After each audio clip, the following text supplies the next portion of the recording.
Today, people often talk about problems in our economy: low wages, high costs, and poor treatment of workers.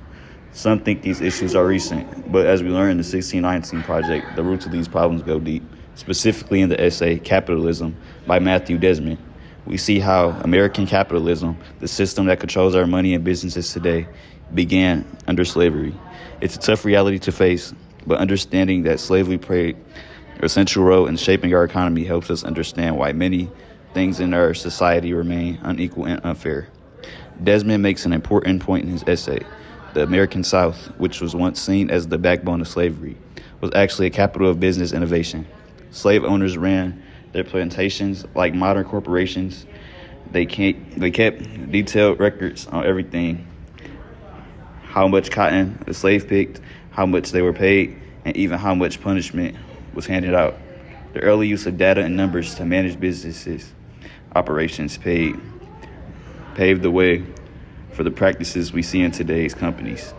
Desmond uses a combination of historical facts, anecdotes, and examples to show how these business practices, born in the days of slavery, continue to affect us today through unfair job markets, discriminatory housing policies, and even the prison system. Desmond's writing is engaging because it's not only informative but also relatable. He doesn't just tell us what happened in the past, he shows us how it still impacts us today.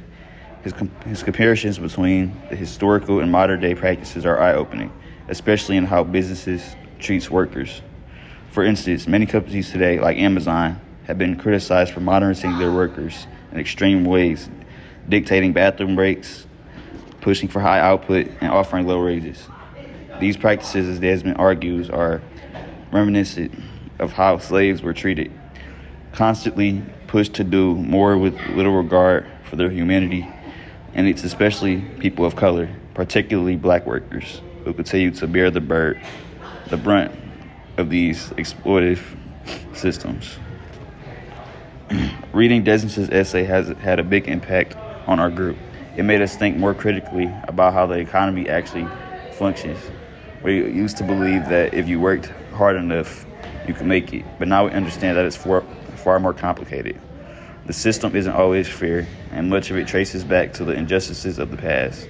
This essay really opened our eyes to how the historical mistreatment of black people continues to shape their opportunities today.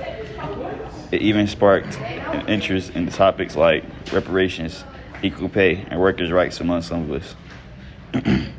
We also turned to other sources to dig deeper into the topic. Books like The Half Has Never Been Told by Edward Baptist, An Accounting for Slavery by Caitlin Rosenthal, echo Desmond's findings, and articles from The Atlantic, NPR, and the Brookings Institute all confirm that the legacy of slavery still impacts our economy today. In conclusion, Desmond's essay on capitalism is not just the past, it's about the present. It shows us how slavery laid the foundation for the economic systems we deal with today, and how those systems continue to harm marginalized groups. If we want a more just future, we must confront the truths of the past and make changes today.